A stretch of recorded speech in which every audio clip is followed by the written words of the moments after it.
Sherlock Holmes and the Riddle of the Corpse in the Tower. From the Reminiscences of John H. Watson, M.D. Chapter 1's A Knock Before Midnight. It was one of those sullen November evenings when the London fog hung low over the streets like a funeral veil, muffling sound and warping the gas lamps into flickering phantoms. Even the carriages moved with muted reluctance, the clip of horses' hooves swallowed by the omnipresent dampness that pervaded every brick and bone of the city. In our rooms at 221B Baker Street, the fireplace crackled feebly against the chill, casting dim shadows upon the worn carpet and well-thumbed volumes strewn about the sitting room. I had been engrossed in my medical journals, while Holmes, stretched languidly on the settee, played a soft, brooding air on his violin. The firelight danced across the angular planes of his face, and though his eyes remained closed, I knew from long acquaintance that his mind was working furiously. "Watson," he said abruptly, breaking the somber spell, "do you recall my mention of the security rotations at the Tower of London during the reign of George II?" "I can't say I do," I replied, looking up from my article on degenerative nerve syndromes. "A pity, for it is a curious precedent. They employed a rotation of 6 men in overlapping shifts, each sworn to secrecy and bonded by blood or blackmail. It made for an impenetrable system until, of course, it was penetrated." Before I could inquire further, a sharp, deliberate knock came at our door. Mrs. Hudson, bustling up the stairs in her night shawl, looked scandalized by the hour. "It's 11:30, Mr. Holmes," she muttered, "and I've just put out the lights." "Then it must be urgent," Holmes murmured, already on his feet. "Let our guest in, Mrs. Hudson, and see if he requires brandy. Something tells me he shall." The door opened to reveal a man in a dark uniform, the distinctive tricorn hat and insignia of the yeoman warders, the Beefeaters. Unmistakable. He was pale, his hands clenched tightly around the brim of his hat.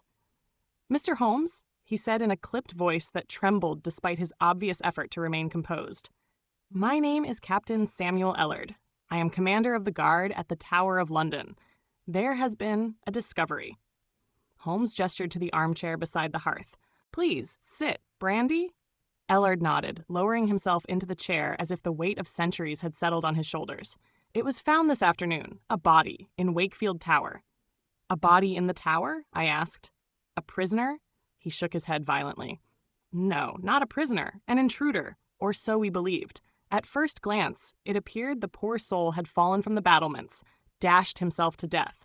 His skull was shattered, limbs grotesquely twisted. But he swallowed hard, his eyes darting to Holmes.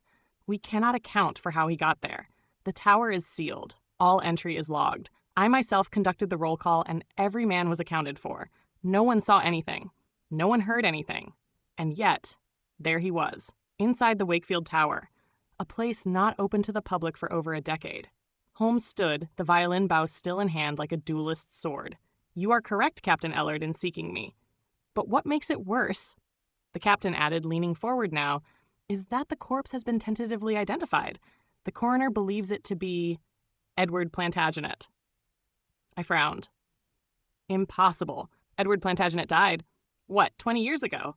"Presumed dead," Ellard corrected. "His body was never found. The last heir of the House of York, and if the coroner is right, then we have not merely a murder. We have the return of a ghost, one whose reappearance could shake the realm to its very foundation." We arrived at the tower under cover of darkness, just past midnight. The fog lay heavier here, as if loath to release the ancient stones from its grasp. A silence cloaked the place, broken only by the distant murmur of the Thames and the occasional clink of a sentry's halberd. Captain Ellard led us past the Traitor's Gate and into a narrow passage, flanked by suits of armor and yellowed banners that hung limp in the stagnant air. Every stone seemed to whisper history, and as we reached the base of the Wakefield Tower, I found myself glancing over my shoulder more than once. The Wakefield Tower was a squat, brooding edifice, its arrow slits like watching eyes. Ellard unlocked a rusted iron gate and ushered us inside. The interior was stone-walled and circular, a chamber that smelled of cold and decay. A single oil lamp burned on a pedestal, casting a spectral glow over the body that lay crumpled beneath it. Holmes knelt without hesitation, his gaze narrowing as he examined the figure. "Note the rigidity of the limbs," he murmured. "Rigor mortis has set in, but is uneven.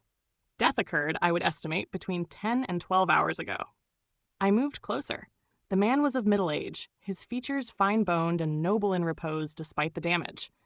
His clothing was of a bygone fashion, velvet doublet, leather boots, a ruffled collar stained with blood. Holmes's fingers moved gently along the man's neck, behind the ears, and finally to the skull. "Here," he said quietly.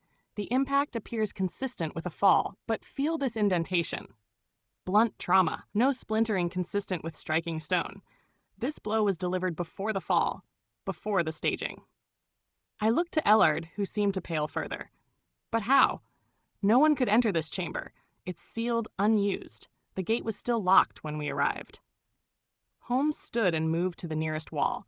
Withdrawing a small lens from his coat, he began scanning the stone. He paused beside a sconce mounted low on the wall, then gave it a twist. With a grinding noise, part of the stone wall shuddered, then receded an inch. "A false wall," he murmured, eyes glittering. "An entrance long forgotten, or deliberately concealed." Behind the wall was a narrow passage, no more than shoulder width. It wound downward, deep into the stone of the tower, its air fetid with disuse. "I shall need lanterns," Holmes said, straightening. "And your most trusted men, Captain. No more than 2.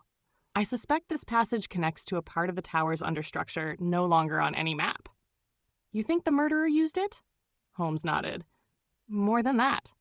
I think this passage and this body are part of a message, one directed at the crown." By the time we emerged from the narrow passage, the first light of dawn was touching the eastern horizon. The tunnel had indeed led to a forgotten cellar beneath the White Tower, once used to store weapons and later sealed off during renovations in the reign of Queen Victoria. Dust covered everything, and recent footprints had disturbed the layer like slashes across parchment. In one corner, Holmes had found a torn scrap of cloth, velvet, green, bearing the emblem of a falcon. It was old, faded, but unmistakable. "The badge of the House of Mortimer," he said, "a family with claims as old as York and grievances to match." "But the Mortimers were extinguished in the last century," I protested. Holmes's smile was cold. "Bloodlines rarely vanish. They wait. And in waiting, they plan." He held up a second object, retrieved from beneath a loose flagstone, a signet ring, the crest so worn it was nearly illegible, but under his lens the carving was revealed, a broken crown atop a crossed sword and rose. A family symbol, one intended for identification. The victim was not meant to remain unknown. "Then it's true?" I asked. "This man was Edward Plantagenet?" Holmes's eyes narrowed. "Or someone made to appear as him. Either way, the symbolism is potent. To place the body of a lost prince within the walls of the ancient seat of English power, and to do so under our noses, this is more than murder. It is theater. Political theater." "And the audience?" He turned to face me fully. "Us, the crown, and perhaps someone watching even now for our next move." Back in Baker Street, Holmes paced restlessly while I prepared notes from our inspection. The fog had lifted, but a greater cloud now hung over London, the kind no morning sun could dispel. "There are forces at work here, Watson," Holmes said quietly. "Old as monarchy, hidden hands, pulling strings centuries old, and someone with knowledge of the tower's most forgotten secrets, has declared war with the corpse of a king that never ruled." He stopped before the fire, eyes far away. "This will not be solved with deduction alone. We are not merely solving a murder. We are uncovering a legacy." I swallowed. "And what legacy is that?" Holmes's voice was barely a whisper. "The legacy of the rightful King of England." Chapter 2: The Whispering Stones. The day after the grim discovery in the tower, London seemed to murmur with unease. Newspapers reported a vague incident at the tower, citing only structural repairs and internal inquiries. Yet in certain corners, drawing rooms of the titled, back parlors of the politically entwined, and smoky clubs where whispers carried more weight than declarations, there was an unmistakable tension in the air. Something had been found, something not meant for common eyes. At 221B Baker Street, Holmes sat at his work table amidst a forest of documents, maps, and family trees. The smoke from his pipe hung like a fog in the lamplight. I could tell from the tapping of his fingers and the irregular puffs from his pipe that he was locked in one of those strange, inward spirals of thought from which he would only emerge when some clarity, some key had been found.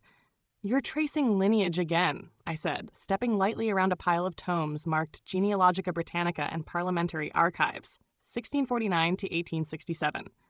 "Precisely," he replied without lifting his eyes. "The House of Mortimer, Watson. Thought extinguished, as you noted, but I suspect their blood did not die, merely submerged beneath quieter names. I have traced one branch through an illegitimate line that merges, most interestingly with a certain Viscount Tewkesbury." I raised an eyebrow. "You suspect the Viscount?" "I suspect the Viscount's past, and by extension, his present." Before I could speak further, the bell rang downstairs. Moments later, Mrs. Hudson appeared with an envelope upon a silver tray, looking as though she'd glimpsed a ghost. "This just arrived, Mr. Holmes. No postmark, no carriage. The boy who delivered it wore no livery, just a gray coat and a scarf over his mouth." Holmes took the envelope and examined it. No seal. Heavy stock. Expensive. The script. Elegant, rightward slant. A writer of education and likely noble blood. He opened it, his eyes flicked over the contents, and narrowed. "Mr. Holmes, if you seek the truth behind Edward Plantagenet's death, attend to the stones that speak no more. There are voices beneath the tower, and one in particular who remembers. The ravens keep secrets, but the wardens keep lies." V. Holmes held the note to the fire briefly, revealing a faint watermark, a crest of a falcon devouring a crown. "The Mortimer sigil again," he murmured, "and a reference to the ravens, the birds of the tower. But more interesting still, the stones that speak no more. Come, Watson. It is time we visited the tower again, not as investigators, but as listeners." We returned that afternoon under official pretense, Holmes having arranged for temporary special access through a discreet inquiry to Mycroft. The guards bowed us through without question. Captain Ellard met us at the base of the White Tower, his face drawn and his voice hushed. "There's unrest," he said, walking briskly beside us. "Words spread among the guards. They think the place is haunted. One man swore he saw the corpse of Edward walking the battlements last night. I had to relieve him of duty." Holmes merely nodded. "We need to access the oubliettes." Ellard stopped. "No one's been down there in decades. There's nothing to see but dust and rock." "Precisely," Holmes said. "That is where the voices live." The oubliette, a prison so forgotten it had become legend, lay deep beneath the tower, beyond even the old dungeons. A narrow, rusted spiral stair led us down into its breathless dark. We brought lanterns, which revealed a chamber of cold stone and oppressive silence. A ring of iron spikes encircled the center, where the floor opened into a black pit. Chains clung to the walls like dead vines. The air smelled of mold and grief. Holmes crouched beside a set of shackles affixed to the far wall, then motioned for me. "Watson, note the discoloration here. Blood. Not ancient. Months old, perhaps less. You think someone was held here recently?" Holmes didn't answer. Instead, he stood, eyes flicking around the room. He walked to a patch of wall where the stones were uneven. Producing a small chisel from his coat, he pried at a loosened edge. A brick fell away, and behind it, a cavity. Inside lay a folded parchment, bound with twine. Holmes unfolded it carefully. The paper was old but not fragile. Written in ink that had faded to sepia, it read, "I am Edward Plantagenet. They have kept me below, fed me lies, stolen my name, and sealed me from the world. If this message reaches you, know that I never abdicated. My blood is not theirs to erase." Signed below, in a fine, trembling hand, E.P. Holmes was still for a long time. Then he said softly, "It is not only a murder we are dealing with, Watson. It is a substitution. Someone kept this man hidden, and someone else wore his face in the world." I felt a cold hand close around my spine. A royal double? Precisely. And if someone impersonated Edward, it means two things. First, that the true heir lived longer than anyone believed. And second, that someone had reason to silence him permanently, just as his existence became inconvenient.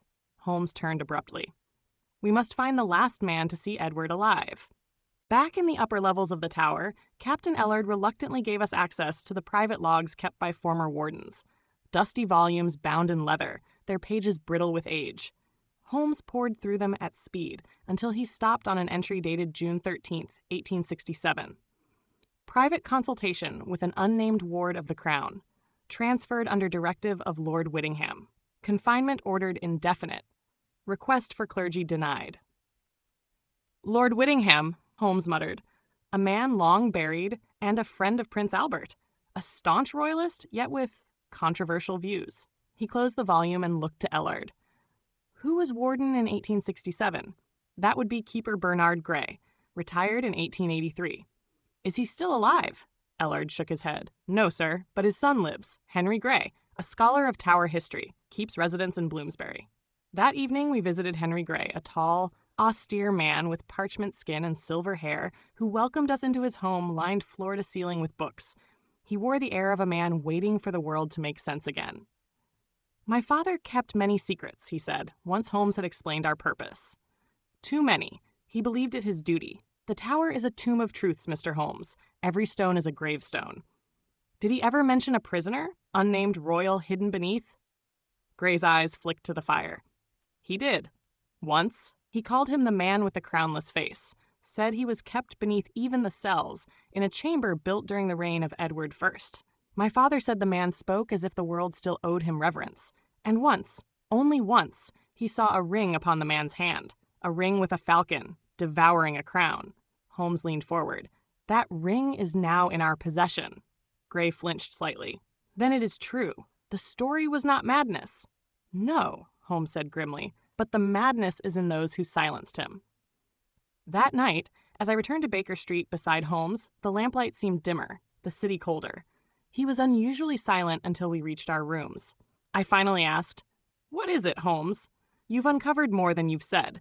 He turned to me, eyes sharp as razors. "Watson, we are not the only ones searching. The note we received was not merely a warning. It was bait. Someone wanted us to uncover Edward's hiding place. There's no cellar, and now that we have, the game has begun in earnest." I felt a chill. "And who do you suspect left the note?" Holmes moved to the window and looked out into the fog. Someone who wishes the truth known, but only after the right pieces are removed. Someone within the bloodline. Possibly even someone claiming the throne. He turned back to me. "And Watson, I believe the next corpse will not be found in the Tower." Chapter 3. The False Heir. The third morning after the discovery in the Tower dawned with a strange hush. London, though busy as ever, felt poised, as though the city itself were waiting for something to break. Perhaps it was the pressure of unspoken truths, or the faint echo of old ghosts stirred by recent revelations. But I sensed it, and so did Holmes. He had not slept. I awoke to find him still seated at his desk, the oil lamp burnt low and the signet ring of the falcon and crown turning slowly between his fingers like a coin of judgment. "Watson," he said at once, "a murder conceals, but a substitution distorts. We have not one mystery, but two. The question now is not who Edward Plantagenet was, but who he wasn't." I joined him at the desk. Spread across it were sketches, heraldic diagrams, tower blueprints, and a list of names. "Have you identified the impersonator?" He exhaled through his nose. "No, but I have found a man who may have trained him." Holmes tapped a name on a torn slip of paper. Augustin Mallory, a defrocked actor turned political radical. Former member of the Royal Theatrical Society, dismissed in 1868 under vague charges of treasonous rhetoric. Later, rumored to be employed by the shadowy circles of the Home Office, those few tasked with containment of threats to the crown.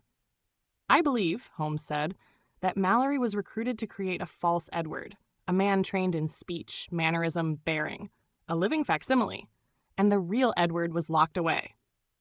I frowned. But to what end? What purpose would it serve to replace a man already thought lost? Holmes lit a cigarette and walked to the window. Power. Insurance. Perhaps the existence of Edward posed too great a risk. A resurgence of Yorkist support, perhaps. And the best way to eliminate that threat was to control it. Control it by impersonating him? Exactly. A puppet heir, held in reserve, revived if needed, eliminated if not. He turned suddenly. We must find Mallory, and we must do so before whoever sent that note reaches him first. Mallory, it turned out, had not vanished entirely. A former colleague of Holmes from the Diogenes Club, one Sir Cedric Bramblethwaite, recalled seeing the man several years prior working as a dialect coach for a touring company in the Midlands. A few telegrams later, we learned he had since returned to London and taken up residence in a disused theatre in Shadwell, the Regent Minerva, long abandoned, and rumored to be haunted. Naturally, Holmes insisted we go at once. The Regent Minerva stood like a skeleton on the banks of the Thames. Her windows blackened, her signage rotted, the stage doors chained and rusted. A pale moon cast a sickly glow over the cracked marquee, where only a few letters remained. Nerva, Knightley. We entered by the side, Holmes's lockpick finding easy purchase in the old mechanism. Inside, dust and decay reigned. Tattered velvet curtains hung like shrouds, and the scent of mildew and rat droppings lingered in every corner. Holmes led us backstage, his lantern cutting a path through the darkness. We found a narrow corridor, doors on either side marked costumes, props, green room. Then we heard it, the faint, rhythmic sound of footsteps. Not retreating, pacing. Holmes held up a hand and drew his revolver. We approached the door marked wardrobe, and Holmes gently pressed it open. Inside was a room cluttered with trunks and cracked mirrors. Amid the clutter stood a man, lean, silver-haired, dressed in a cravat and waistcoat long out of style. He turned as we entered, unsurprised. "You're late," he said, voice like velvet bruised by age. "I expected you sooner." "Augustin Mallory?" Holmes asked. The man nodded. "You've come about Edward. Of course. It always circles back to Edward." Holmes lowered the revolver, but did not holster it. "We believe you trained a man to impersonate Edward Plantagenet." "I did more than train him," Mallory said, moving to a faded chaise and sitting with the careless grace of a stage veteran. "I created him. The poor soul was a butcher's son from Wiltshire, had the cheekbones. The voice came after." "And the real Edward?" I asked. Mallory's smile faded. "Alive, last I saw him, in chains. They brought him to me once, for comparison, to get the details right." "I believe that was Whittingham's idea." Holmes's eyes sharpened. Then Whittingham was behind the impersonation? He was the architect, but the builder? Mallory's fingers tapped his knee. "That was a woman." Holmes's posture stiffened. "Name." Mallory paused. "Then Verena d'Aubigny, a genealogist, expert in forgotten claims. A descendant, some whispered, of the Mortimer line, one of those sleeping wolves in silk gloves. She found the real Edward and brought him forward. And when she realized what he represented, she forged his ghost and buried the man." Holmes glanced at me, then back. "Where is she now?" Mallory laughed bitterly. "Somewhere high, somewhere safe. She doesn't get her hands dirty." Then, abruptly, he stood. "But I believe she sent someone to silence me." Holmes stepped forward. "What do you mean?" Mallory turned toward the back of the room and tapped a pane of cracked glass. "I've seen the man 3 times this week, watches from the alley, wears a dove-gray coat and gloves, and once he tipped his hat at me, like a man paying respects to the soon-departed." Holmes moved quickly to the window. There was no one in the alley. "We must get you to safety," Holmes said. "You're a marked man."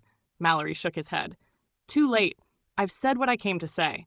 If I vanish tomorrow, let the world remember. The heir they crowned in shadow was a butcher's son in borrowed skin." We left Mallory with instructions to remain hidden in the theater's lower vaults, where Holmes arranged for one of Mycroft's agents to collect him. As we emerged into the foggy street, the gas lamps wavered in a wind that had suddenly risen from the east. "I believe," Holmes said, "that Verena d'Aubigny is the spider at the center of this web." "And what does she want?" I asked. "Surely the game is over. Edward is dead." Holmes stopped, lit a cigarette, and looked back at the decaying theater. "She doesn't want Edward. She wants what his death unlocks."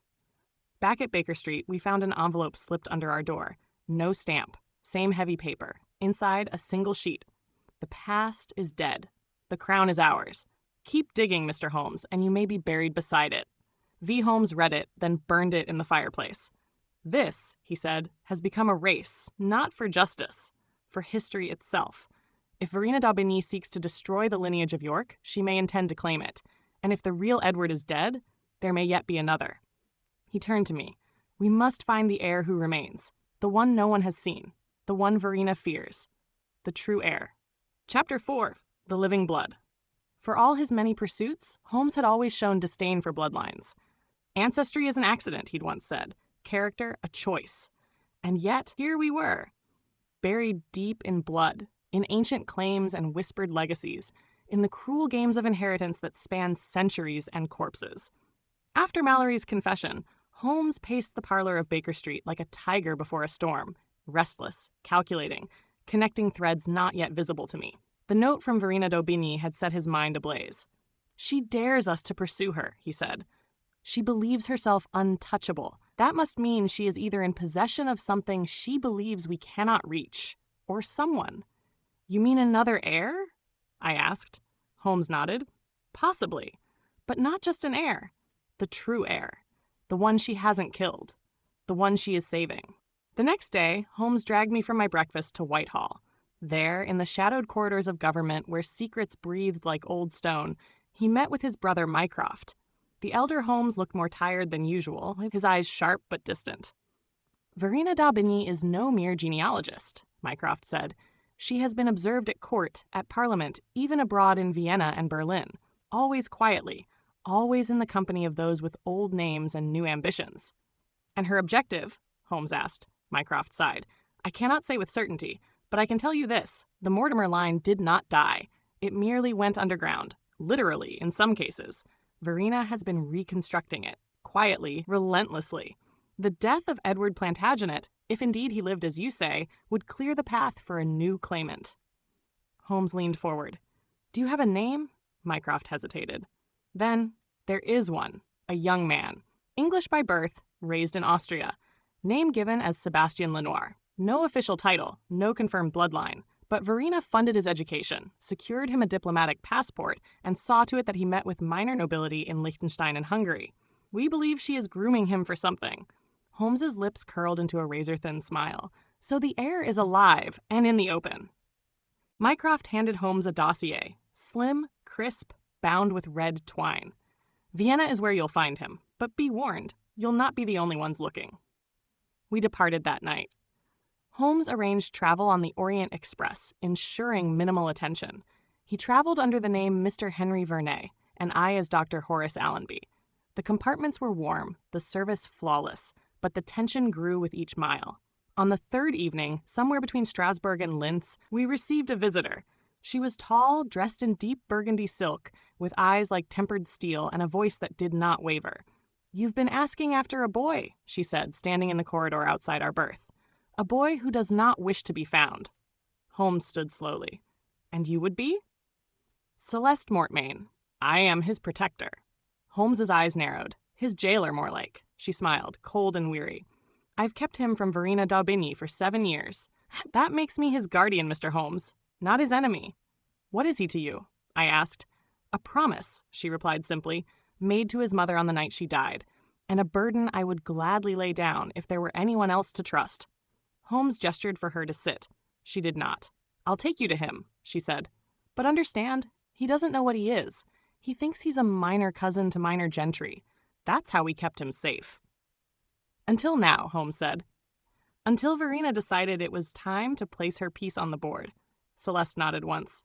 He's staying in Vienna. Under the name Lenoir, yes, but his birth name is Sebastian York. He is 19.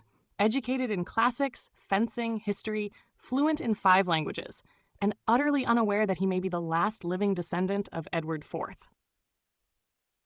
We arrived in Vienna the next morning. Vienna in spring had the polished beauty of an imperial jewel, but beneath its golden facades, we felt the press of secrecy. Holmes had arranged a quiet meeting at a private conservatory in the Belvedere Palace Gardens, a location Celeste claimed was safe for now. Sebastian York, Lenoir, was not what I expected. He was tall, yes, with a strong jaw and eyes the color of storm clouds. He moved like a swordsman, and he listened like a scholar. But there was nothing royal in his manner. He seemed quiet, serious, gently skeptical of everything around him. Holmes wasted no time. You may be the last living male of the Plantagenet line, he said. Sebastian blinked. That's a bit much for breakfast. You were born in Kent, Holmes continued. Your mother, Amelia York, fled England shortly after your birth. Your father, records suggest, was killed in a fire, though there is no official report. Amelia was the granddaughter of Thomas York, an obscure branch of the royal line. Her blood was not strong enough for a claim, until Edward Plantagenet's death. Sebastian looked to Celeste, who gave him a slight nod. Why now? He asked. Holmes didn't flinch. Because a woman named Verena d'Aubigny intends to put you on the throne, or something that looks like one. A puppet kingdom, or a symbolic challenge to the current order. Perhaps a coup, perhaps a cult. But make no mistake, she does not seek justice. She seeks legacy. Sebastian stood, his hands trembling. Then what do I do? Holmes stepped closer. You disappear, with our help, until we can dismantle her network, until we know why she needs you alive. Sebastian met Holmes's eyes. And if I refuse? Holmes's voice dropped. Then she will find you, and you will not refuse her. That night, Holmes moved Sebastian to a safe house arranged by Mycroft near the Prater. We were not followed, or so we thought. But when we returned to our hotel shortly after midnight, we found our door ajar. Inside was the body of Augustin Mallory. He had been shot through the eye, a clean professional execution. On his chest was a single card. Only one heir survives. You choose. V. Holmes stared at the body for a long time. This is not just murder, he murmured. It is strategy. Verena is purging the past so she can write a new future. He turned to me, face unreadable. And Watson, I believe she has already made her next move. Chapter 5, The Queenmaker. It was perhaps the first time I had seen Holmes truly unnerved, not in the sense that he panicked, for he never did, but in the long silence that followed the discovery of Augustin Mallory's body. Something in him had shifted. He stood motionless in the threshold of our hotel room in Vienna, staring at the lifeless man splayed on the floor like an abandoned marionette. His hands were still, but his mind, I could sense, was a storm of calculation, fury, and dread. I had seen Holmes react to death before, had seen him among the slain in Limehouse, in the opium dens of Spitalfields on the bloodied moors of Dartmoor. But this was different. This was personal. Mallory had been a reluctant witness, yes, perhaps a manipulator once. But now he was silenced, surgically, symbolically. And the card, only one heir survives. You choose. The message was chilling in its precision, a reminder that we were not just observers, we were participants. And the game was no longer about uncovering the truth. It was about who would be allowed to live in it. We buried Mallory under an alias in the Zentralfriedhof, outside the Jewish quarter of Vienna. No ceremony, no mourners. Just Holmes, myself, and a gravedigger who didn't ask questions. Holmes left no flowers, only a folded slip of paper placed beneath the man's collar. You played your part. Sleep now. Later that evening, back at our temporary lodgings, Holmes resumed his vigil at the hearth. She's baiting us, he said, his voice low, almost like prayer. Verena is doing exactly what she wants, when she wants. She killed Mallory not to slow us, but to speed us, to corner us into acting rashly. And what are we to do? I asked. Run with the boy? Hide him like she did? No, Holmes replied. We do not hide. We unmask her. The unmasking began, as it often did, with papers. Holmes sent for documents through Mycroft's channels, obscure registries, parish ledgers, archived noble correspondences dating back to the early 1800s. Hours passed in sifting. Names, dates, and connections flew across the desk in his tight, spidery script. I recognized only a few of the figures. Minor barons, bastard claimants, noble widows whose fortunes vanished without reason. But Holmes saw something. She's been preparing this for decades, he murmured. Not her alone. Her family. The Daubignys. They've been systematically erasing, forging, folding the lineage into something plausible. A phantom bloodline to rival the Crowns. One with a claim stretching back through the Mortimers. Even, God help us, to the Plantagenets. I blinked. You mean she's creating a new royal family? No, Watson, not new. He tapped a name on the parchment with grave finality. Restored. The break came 2 days later from an unlikely source. Inspector Lestrade had remained in London to cover Holmes's absence, but he telegrammed us with urgency. Intercepted letter addressed to Miss V. Daubigny, care of St. Vincent Priory, Cumbria. Writer identified as Earl of Wexford. Content suggests royalist plot. Movement of militia in the north, suspected. Advise caution. St. Vincent Priory, a centuries-old estate converted to a cloister, long rumored to be a resting place for those of noble blood who sought discretion over glory. We go to Cumberland, Holmes said at once. That's where she's hiding. That's where her court lives, in shadow. We arrived in the Lake District beneath clouds swollen with storm. St. Vincent Priory stood like a scar against the misty hills. An old stone citadel with slit windows, a Gothic bell tower, and the heavy stillness of places long unused for prayer. The surrounding land had been cleared. No visitors. No pilgrims. Only guards. Yes, guards. 3 of them at the front gate, dressed not as monks but as private militia, in charcoal greatcoats with brass buttons and black gloves. Their rifles were polished, their faces expressionless. Holmes produced a forged letter of passage, citing diplomatic ties to the Austrian consulate. I backed him as a physician in service of the Imperial Medical Society. To my surprise, they let us through, though not before one of them whispered to Holmes, "She knows you're coming."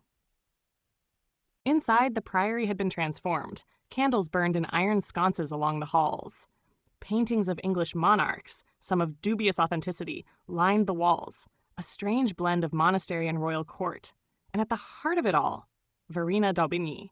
She stood atop the old chapel's dais, flanked by two men in ceremonial dress. She was older than I expected, perhaps in her mid-50s, but regal in posture and cool in gaze. Her hair was silver gilt, swept back and pinned in a style more befitting a queen than a genealogist. Her eyes, sharp as cut obsidian, found Holmes the moment he entered. "Mr. Holmes," she said, smiling faintly, "I was beginning to think you had lost interest." "I rarely lose anything, Miss d'Aubigny," Holmes replied, stepping into the sanctuary. "Least of all games of inheritance," she chuckled. "This is not a game. It is a reckoning, a reclamation of what history denied." Holmes studied her. "And you believe placing a confused boy on a ceremonial throne will somehow rewrite that history?" "Sebastian is not confused," she said coldly. "He is awakening, and he is not merely a boy. He is the living blood of a lineage that was murdered by centuries of illegitimate rulers." She descended the dais, her voice echoing slightly. "My family has protected the truth since the death of Richard III. We have preserved every scrap, every birthright, every betrayal. And now, with Edward dead and no legitimate Windsor heir of equal standing, the time has come." "To install a puppet monarchy?" Holmes asked. "To restore one," she corrected. "One untainted by scandal, by foreign meddling, by a parliament that sells titles like tobacco. A line that can speak to the soul of England again." "And you would rule through him?" Verena's eyes burned. "He will rule. I have no desire for a crown, only for a correction, a final irrevocable justice." Holmes stepped closer, calm as frost. "Then why did you kill Mallory?" At this, her poise flickered. "He would have betrayed the boy." "He already had," Holmes replied. "To us." Silence. Then quietly, "And you, Mr. Holmes? What will you do with this knowledge? With the boy?" Holmes did not answer. Verena leaned in. "You've seen how the House of Windsor decays. You know how few pure lines remain. What if the people, not Parliament, not the newspapers, chose their sovereign? Would you deny them the chance to crown truth?" For a long moment, no one spoke. Then Holmes turned. "We shall take the boy now." Verena only smiled. "You already have. The question is, can you keep him?" Outside the priory, we made haste to the carriage. The storm had begun, cold rain lashing the hills, thunder rolling low and slow. As we climbed in, Holmes glanced back at the ancient stone walls. "She let us go," I said. "Yes," Holmes murmured, "because she thinks she's already won." He unrolled a fresh telegram handed to him by a courier as we departed. It was from Lestrade. "Windsor archive broken into. Royal genealogy ledger stolen. Identity of remaining heirs potentially compromised. Suspect female. Gray coat, gloves." Holmes closed the paper. "She's going to announce the boy," he said grimly. "Not as a mystery, but as a miracle." Chapter 6. The Coronation Gambit. We returned to London on a moonless night, cloaked in fog so thick it seemed as though the city itself had drawn a curtain in anticipation of what was to come. The streets, though hushed, vibrated with invisible tension. Newsboys murmuring about a break-in at Windsor, Parliament whispering behind closed doors, and a certain name fluttering like a banner in backrooms and salons: Sebastian York. Holmes, grim-faced and unspeaking through most of the journey back from Cumberland, now moved with methodical urgency. As soon as we arrived at 221B, he wrote 3 telegrams in rapid succession, one to Mycroft, one to Lestrade, and one to a name I did not recognize: Clementine Ashcroft, a cryptographer with alleged ties to the War Office. "Verena is preparing to go public," Holmes said, snapping the case closed on his writing desk. "She will not wait for Parliament's blessing. She will appeal directly to the people, through spectacle." "The boy," I began. "Is no longer a boy," Holmes replied. "He is a symbol. She will crown him not in law, but in legend." The next morning's headlines confirmed our worst fears. "Secret royal descendant discovered. English bloodline unbroken. Anonymous sources within Windsor suggest historical cover-up of Plantagenet heir. Whispers of a coronation outside traditional authority send shockwaves through Westminster. Verena had struck the first blow. She had planted just enough truth to appear credible, and just enough rumor to make the truth irrelevant. And as Holmes often said, there is no weapon more volatile than belief. The telegram from Mycroft came midday. Confirmation, stolen ledger authenticated. Records show unbroken mail line from Edward IV through Thomas York, B, 1783, vanished 1815. Verena d'Aubigny's reconstruction plausible. Parliament in disarray. God help us, I muttered. No, Holmes said, lighting his pipe. We must help ourselves. That evening, Holmes took me to a place I never thought I'd see. The Chapel of St. Edmund of the Black Cloak, an ancient, largely forgotten Romanesque structure hidden beneath the north end of Tower Hill. We entered through a side door behind the old ironworks, descending into darkness with only Holmes's lantern lighting the narrow passage. The chapel smelled of cold stone and old wax. There were no pews, no priests, only dust, shadows, and silence. And a man. He stood in full shadow, his back to us, facing a mural of St. George. When he turned, I saw a familiar face, though more deeply lined than I remembered. Lord Henry Brackenwell. Once a prominent Tory and royal genealogist, Brackenwell had vanished from public life after a scandal involving falsified peerage records. It seemed Verena had not been the only one working in the shadows. Brackenwell, Holmes said. You were her predecessor. I was her failure, he replied, voice bitter and cold. She offered restoration. I offered history. Guess which one won? Holmes handed him a small brass token, shaped like a lion's head. Some code of passage, I presumed. Brackenwell studied it, then nodded. She plans to crown the boy. Not in England, not yet, but in Navarre. The Carlist court still recognizes ancient royalist claims. She will use it as precedent. Navarre? I asked. But it's symbolic, Holmes replied. And that is the point. A symbolic coronation is more dangerous than a legal one. Symbols inspire rebellion. Brackenwell turned. It happens in 3 nights, at the Cathedral of Santa Engracia, Pamplona. We left that very night for Spain. The journey to Navarre was treacherous, not due to terrain, but subterfuge. Twice we were delayed by men posing as customs officers. Once we were nearly stranded in Toulouse after our baggage was searched and rifled. Holmes kept the boy, Sebastian, hidden in the cargo car, protected by 2 loyal agents of Mycroft, dressed as cattle merchants. Sebastian, for his part, had grown quiet, not out of fear, but calculation. The young man who once bristled at being called heir now wore the title like a coat, uncomfortable but necessary. Holmes noted the change. You've begun to believe it, he said. I've begun to understand what it could mean, Sebastian replied. If I have power, I want to use it, to clean what's rotten. That's how revolutions start, Holmes said, and how tyrants are born. Sebastian said nothing. We arrived in Pamplona on the eve of the coronation. The cathedral loomed over the square like an ancient sentinel, its stones worn by centuries, its bells silent. Holmes surveyed it through a spyglass from a nearby inn's rooftop. Dozens of figures move within the cloistered gardens, guards, nobles, clergy. Some wore the red sash of the Carlist loyalists, others black coats with a sigil we had seen once before, the seal of the d'Aubigny family, a sword encircled by roses. Verena is here, Holmes said, and so is the crown. How do we stop it, I asked. We do not stop it, he replied. We reverse it. The plan was daring, risky. Precisely, Holmes.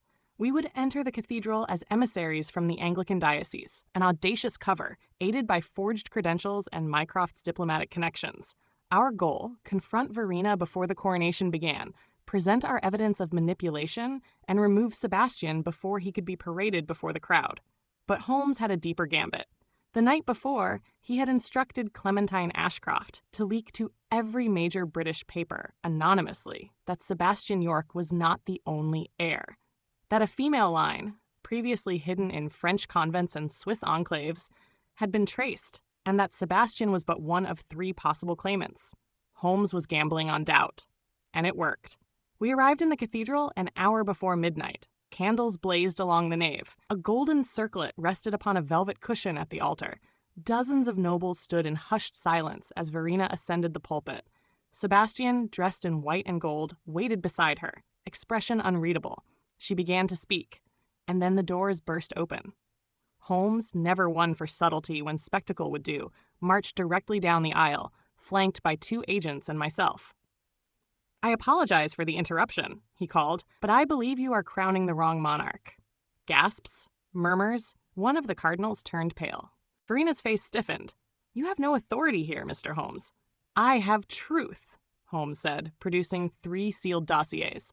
"Contained within these are genealogical records of 3 individuals whose claim to the Plantagenet line is equal, if not greater, than the boy's, including one born to a convent-bound sister of Amelia York, your alleged king's mother." The crowd erupted. "No one," Holmes continued, "should wear a crown while doubt hangs over their lineage like a sword. And if you go through with this, the English public will not see a king. They will see a fraud." He turned to Sebastian. "You have a choice now, lad. Be a pawn or be free." Sebastian looked to Verena, then to us. Then, slowly, he stepped down from the altar. The coronation collapsed. Verena did not scream. She did not curse. She merely lowered her eyes and whispered, "Not yet, then." She disappeared into the night before she could be arrested. We returned to England in silence. Sebastian now lived in Sussex under an assumed name. Mycroft arranged for his education to continue, his security to remain permanent. He would not be a king, not now, and perhaps not ever. Verena d'Aubigny vanished. Some said she had returned to Vienna. Others believed she was in Morocco or deep in the Alps with what remained of her court. But Holmes had a different theory. "She's not gone," he said one night, staring into the fire. "She's waiting. She believes history is on her side, and history, Watson, is rarely kind to the cautious." I sipped my brandy. "Then what do we do?" Holmes's eyes gleamed. We watched the tower. Chapter 7. The Widow's Vault. It was in the chill of late November that a curious unease returned to London. Fog lay thick as muslin over the Thames, curling between alleyways like creeping fingers. The air tasted of soot and something metallic. Even in the parlors of Mayfair and the drawing rooms of Knightsbridge, whispers were once again turning to the dead air, the vanished woman behind the plot, and the ominous silence that had followed their collapse. For nearly 4 weeks after the aborted coronation in Pamplona, no word of Verena d'Aubigny had surfaced. It was, as Holmes said, not silence, but suspension. A breath drawn before the plunge. And then the widow's vault was found. It was Inspector Lestrade who first informed us, bursting into 221B Baker Street on a wind-slashed afternoon, his coat flecked with rain, his expression rigid with a kind of restrained fear. "She's back," he said without preamble, "and she's left a tomb." Holmes turned from the fireplace slowly. "Go on." Construction workers near Westminster Abbey uncovered a sealed crypt beneath the chapter house. The stone had no inscription, not even a mason's mark. They assumed it was old plague ground until they forced it open. "And?" I prompted. Lestrade's hand trembled as he removed a crumpled photograph from his coat pocket. Inside the crypt, the photograph showed was a single black coffin, polished to an unnatural gleam. On its lid, engraved in silver, Veritas Regina, Truth is Queen. We arrived at the scene within the hour. The chamber beneath the abbey was damp and close, lit by temporary lanterns hanging from rusted iron hooks. A police cordon had been placed around the sarcophagus, though few dared approach it. Several officers muttered about curses. One had reportedly fainted. Holmes, of course, strode directly to the coffin and examined the lid. "She's playing to the myth now," he murmured. "Veritas Regina. It's not just a motto, it's a claim. She's not crowning the boy anymore. She's crowning herself." "What's inside?" I asked. Holmes didn't answer. Instead, he removed a slender stiletto from his coat and gently pried at the coffin's lid. It opened with a long, sighing creak, and the smell of clove oil and embalming resin wafted out. Inside was not a body, but a robe. A single, black velvet robe embroidered with the white heraldic lion of England, encircled once again by roses. Holmes's eyes narrowed. "She's sending a message. The monarchy has failed, the heirs are divided, and so she, the widow of England, will rise in their place." 2 days later, the second vault was discovered. This one beneath Temple Church, the sacred ground of the old Templar order. The tomb was smaller, a child's coffin, containing only a doll carved in ivories, dressed in miniature royal garb. Its eyes had been gouged out. Pinned to its chest was a note. "A throne built on lies will always bleed. I crown silence. V." It was at this moment Holmes knew her campaign had entered a new phase. She no longer needs Sebastian, he told me over breakfast the following morning. He was a tool, a means of testing the waters. Now she seeks to become the monarch of myth, the silent queen, born of conspiracy, crowned by the people. And these vaults? I asked. Monuments, he said. A new kind of propaganda. She plants them like relics, sanctifying them with mystery. Even now, the public begins to speculate. The royalists are calling them the widow's graves. Romantic. Terrifying. Effective. But what is she building toward? Holmes looked out the window. A following. Later that evening, Holmes received a private invitation, hand-delivered by a boy no older than 12, dressed in a page's uniform of black and silver. The note was perfumed faintly with myrrh and written in Verena's unmistakable script. Sherlock, you stand before the abyss and still choose blindness. I invite you to see. One night only. Midnight, beneath the whispering gallery of St. Paul's. Come unarmed. Bring your shadow. V. Holmes folded the paper with a distant sigh. She's summoning us. And we're going? I asked, incredulous. We are, but not unarmed. Midnight in St. Paul's Cathedral is an experience unlike any other. The vast space feels eternal, the silence so complete it becomes oppressive. Only our footsteps echoed as we ascended the narrow stone stair to the whispering gallery, high above the nave. A single candle flickered at the far end of the gallery. There, standing in its light, was Verena. She was dressed in mourning black, her veil sheer but revealing. Her face was pale, serene, like a statue carved in alabaster. She held no weapon, only a folded parchment and a medallion of jetstone. Holmes did not bow, neither did she. You called us, Holmes said quietly. I offer you a place, Verena replied. History is shifting. The monarchy is brittle. The people hunger for truth. I will be that truth. You will be a footnote, Holmes countered, a relic of madness. Verena stepped closer, offering the parchment. Holmes took it, unrolling it slowly. It was a map, not of the city, but of the blood. A complete genealogy of the Plantagenets, Yorkists, and Tudors, cross-referenced with modern names and birthplaces. Dozens of living descendants, each marked with a Roman numeral. Besides Sebastian's name, I. He was never the only one, Holmes said. No, Verena replied, but he was the first who listened. And what of the others? They will come, she whispered. When England is ready, I will be waiting. She turned, stepping into the shadows behind the pillar. By the time we reached it, she was gone. Later, as we walked home beneath the gas lamps of Ludgate Hill, Holmes said nothing for a long time. Then, at last, she has planted the idea. The people will whisper, Parliament will tremble, and if one of these other claimants believes in her vision. He didn't finish the sentence. Then, I asked, he stopped walking. Then we shall have to kill a crown before it ever sits upon a head. Chapter 8. The Crownless Rebellion. I shall not soon forget the winter of that year, a season so bleak in spirit and so frigid in temper that it felt as if London herself were holding her breath. A conspiracy had been exhumed from beneath the stones of history, and a shadowy figure, Verena d'Aubigny, now moved unseen, feeding something beneath the crust of the empire. It was Holmes who first gave it a name. She's building a crownless rebellion, he said one morning, as we looked over reports gathered from informants, agents, and the ever-growing web of underground news sheets. Not a revolution, he continued, tapping his pipe against the grate, but a myth made flesh, one without parliaments, without thrones, without faces. She's creating belief, I murmured. Holmes turned, eyes dark. And belief, Watson, has brought down kings. We soon learned that Verena's web extended farther than either of us had suspected. In the days following her appearance at St. Paul's, signs began to appear across the city, symbols chalked on alley walls, tucked into book margins, and carved into the doors of derelict chapels. A crowned rose, encircled by barbed vines.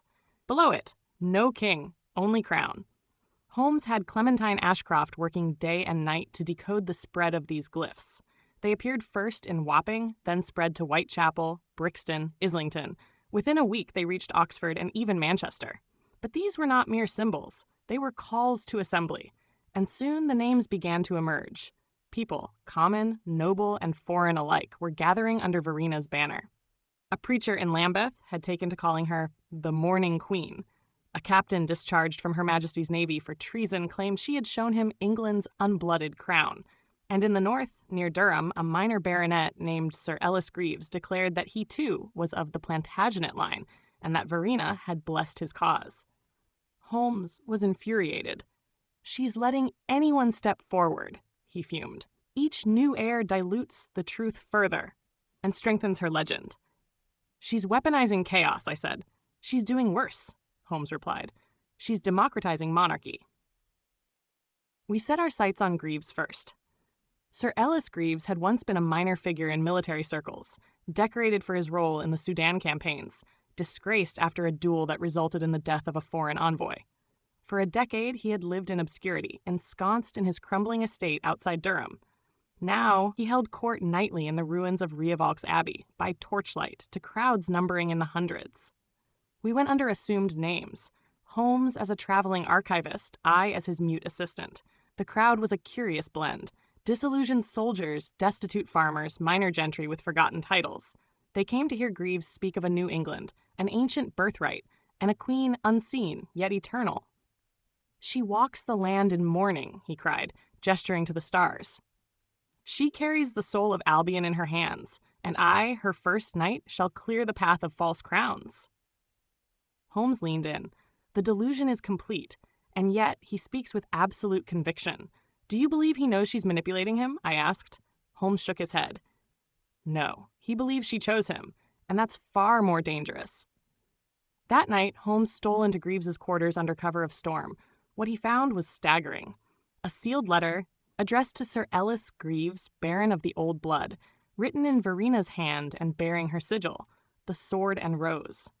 Enclosed was an authentic royal signet ring, once belonging to Prince Richard, Duke of York. Stolen, we later confirmed, from the Tower archives during the days leading up to our first encounter. The letter named Greaves a vessel of the crown, not its head, and hinted that others would rise beside him. But it included no details about these others. "She's sowing leaders like seeds," Holmes said, "letting them sprout, testing the soil. If they take root, she'll water them. If not, she'll burn them to the ground and try again." And indeed, 2 days after we left Durham, Greaves was found dead. A bullet to the head, no sign of struggle, no suspects. But a single message was carved into the wall beside his bed. Too soon. Then came Lady Marguerite Selwyn, a woman of extraordinary poise and mysterious wealth. She emerged in Bath, claiming descent through the Beaufort line. She held salons filled with whispered histories, commissioned portraits of herself in Tudor dress, and began issuing proclamations styled in Renaissance English. But most alarming, she had followers. Dozens, then hundreds, all aristocratic, all whispering of restoration. Holmes sent me to observe her. I attended one of her gatherings at a manor outside the city, posing as a disaffected academic. There, I saw symbols of Verena's cause subtly worked into the architecture, a lion carved into the stonework, roses woven into tapestries, and at the center of it all, a pendant hung around Lady Selwyn's neck, a black gem, jet, set into silver, identical to the medallion Verena had worn at St. Paul's. Holmes joined me on the third night. He confronted Lady Selwyn directly, not in public, but in private, in the library of her estate. "You are not the heir," he told her. "You're the flame she lit, and nothing more." To our surprise, she did not deny it. "I do not need to be the heir," she said, swirling a glass of port. "I only need to make people believe I am. If England wants a queen of blood, let them have Verena. But if it wants a queen of spirit, I am already crowned." "She will kill you too," Holmes said coldly, "when your usefulness ends." Lady Selwyn smiled. "Then let her, but I will not go quietly." We left the next morning. 2 weeks later, her estate was razed by fire. The newspapers blamed a gas leak. Her body was never recovered. But on the scorched walls, investigators found something carved into the ash. Only the crown endures. By the end of January, Holmes had mapped 12 active claimants, all likely seated by Verena. Of those, 5 were already dead. 3 had vanished, 4 remained public. Each operated in isolation. Each claimed a different path to the throne. And each had received some token from Verena, a letter, a jewel, a name. "She is not building a court," Holmes murmured, staring at the map in our sitting room. "She is building a cathedral of lies. Each heir a spire, each death a prayer." "And the foundation?" I asked. Holmes looked grim. "The corpse in the tower. That was her sermon." As spring approached, the conspiracy began to change shape again. Rumors reached us of the assembly, a secret gathering Verena was planning deep beneath the crypts of Winchester Cathedral. All surviving heirs would be in attendance. The coronation would not be of one, but of all. A collective claim, a council of crowns. Holmes grew pale when he heard it. She wants to abolish monarchy by multiplying it. To create a nation ruled by legend, I said. No, Watson, Holmes whispered. A nation ruled by her. Chapter 9. The Assembly of Ashes. It is a grim thing to witness the death of truth, not by violence, but by performance. The Assembly of Ashes, as it would come to be known in certain obscure court files and intelligence archives, was no coup d'etat. It bore no arms, spilled no blood. And yet, I fear it left deeper scars upon the nation's soul than any sword or musket might have managed. It was Holmes's deduction and Mycroft's reluctant approval that brought us to Winchester.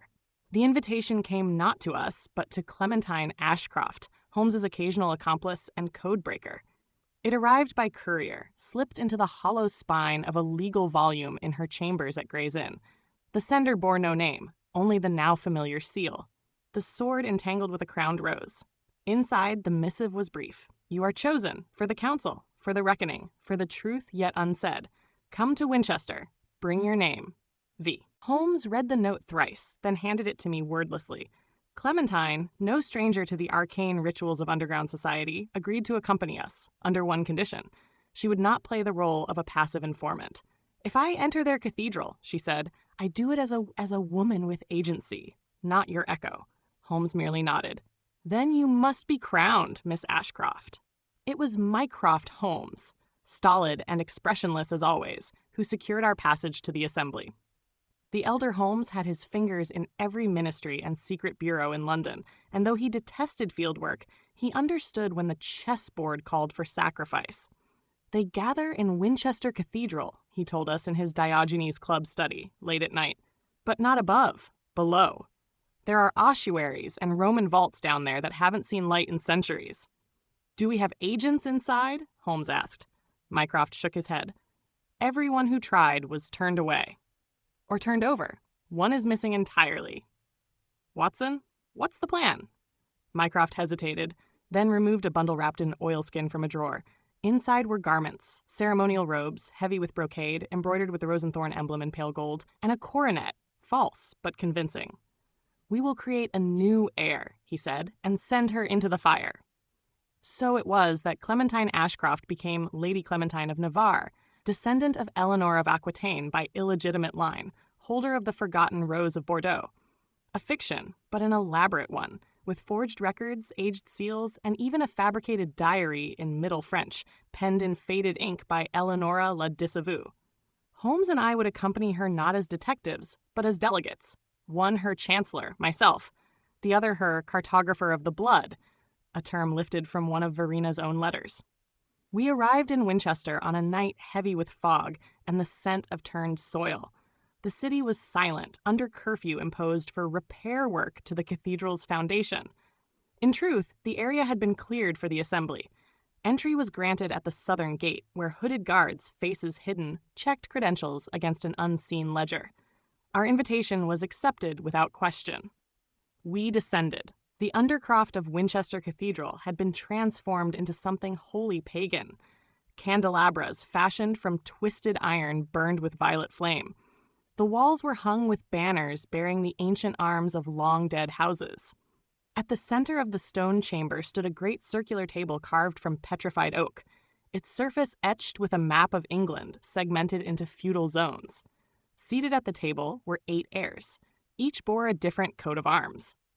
Each claimed a different line, Lancastrian, Yorkist, Tudor, and more esoteric bloodlines traced to Arthurian and Roman fables.